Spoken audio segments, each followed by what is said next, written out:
Soyez les bienvenus dans notre paroisse invisible. Traçons sur nous le signe de la croix, car c'est Dieu qui nous rassemble au nom du Père, du Fils et du Saint-Esprit. Amen.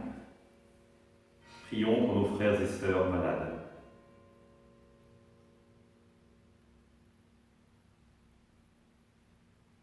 Prions pour les soignants et tous ceux qui œuvrent pour le bien commun.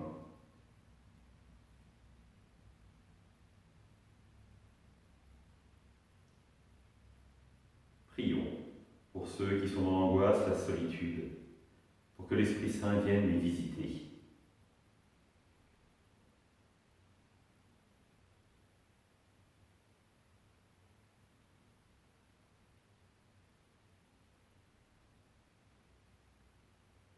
Pour manifester notre communion, je vais maintenant allumer cette bougie au cierge pascal.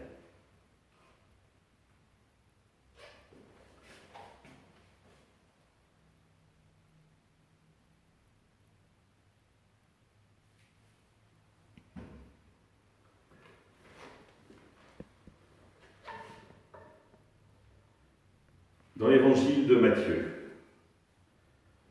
Aussitôt, Jésus obligea les disciples à monter dans la barque et le précéder sur l'autre rive pendant qu'il renverrait les foules. Quand il les eut renvoyés, il gravit la montagne à l'écart pour prier. Le soir venu, il était là seul. La barque était déjà à une bonne distance de la terre, elle était battue par les vagues car le vent était contraire. Vers la fin de la nuit, Jésus vint vers eux en marchant sur la mer. En le voyant marcher sur la mer, les disciples furent bouleversés. Ils dirent « c'est un fantôme ». Pris de peur, ils se mirent à crier. Mais aussitôt Jésus leur parla. « Confiance, c'est moi, n'ayez plus peur. » Pierre prit alors la parole. « Seigneur, si c'est bien toi, ordonne-moi de venir vers toi sur les eaux. » Jésus lui dit « Viens. » Pierre descendit de la barque et marcha sur les eaux pour aller vers Jésus. Mais voyant la force du vent, il eut peur, et comme il commençait à enfoncer, il cria « Seigneur, sauve-moi » Aussitôt, Jésus étendit la main, le saisit et lui dit « Homme de peu de foi, pourquoi as-tu douté ?» Et quand ils furent montés dans la barque, le vent tomba. Alors ceux qui étaient dans la barque se prosternèrent devant lui et lui dirent « Vraiment, tu es le Fils de Dieu. » Acclamons la parole de Dieu. Louange à toi, Seigneur Jésus.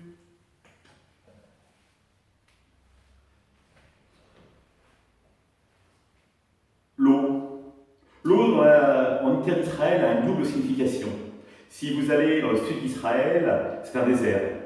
Et donc, l'eau est symbole de vie, évidemment.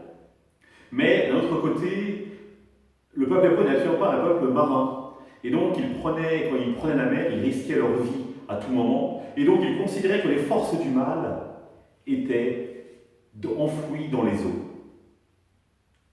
Et donc, nous voilà avec nos pêcheurs, que Jésus force à prendre la mer, au moins ils vont sur le lac. Même si le vent est terrible, Jésus ne les accompagne pas. Ils sont dans la nuit, ils sont sur le lac, pour des pêcheurs. Où est le problème? Ils ont dû faire ça toute leur vie. Certes, le vent est fort, mais après tout, ils sont passés par bien d'autres épreuves.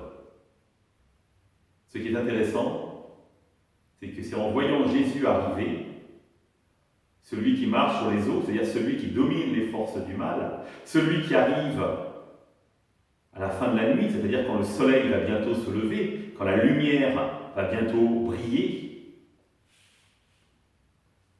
ils ne le reconnaissent pas. Et pourtant, c'est leur ami. Ils ont cheminé avec lui pendant des années. Mais qui est-il, cet homme qui vient? Comment se fait-il qu'il soit capable de venir jusqu'à nous, de marcher sur les eaux, de dominer les forces du mal? Et là, ils prennent peur, véritablement.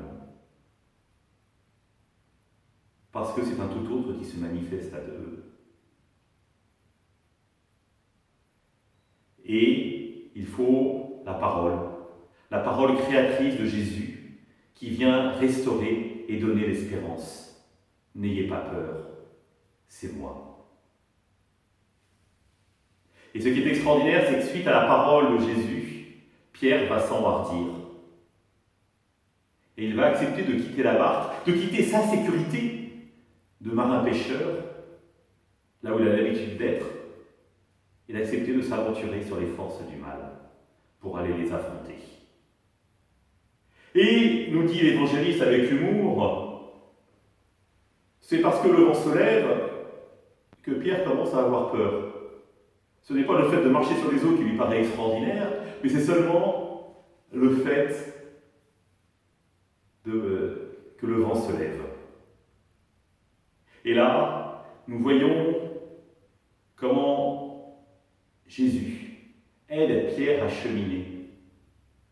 Lorsque tu vas rencontrer les forces du mal, n'aie aucune crainte, car je suis avec toi. Quand tu t'enfonces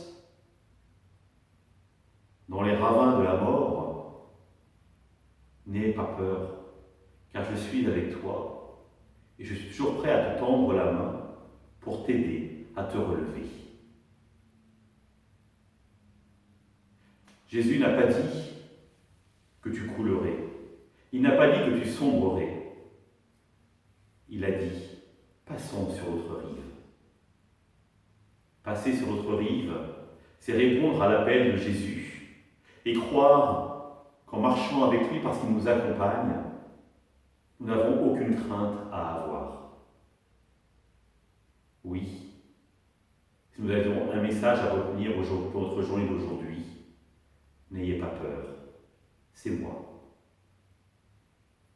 Pour conclure, je vous invite à prier ensemble notre Père. Notre Père, qui es aux cieux, que ton nom soit sanctifié, que ton règne vienne, que ta volonté soit faite sur la terre comme au ciel. Donne-nous aujourd'hui notre pain de ce jour. Pardonne-nous nos offenses, comme nous pardonnons aussi à ceux qui nous ont offensés. Ne nous laisse pas entrer en tentation, mais délivre-nous du mal. Amen.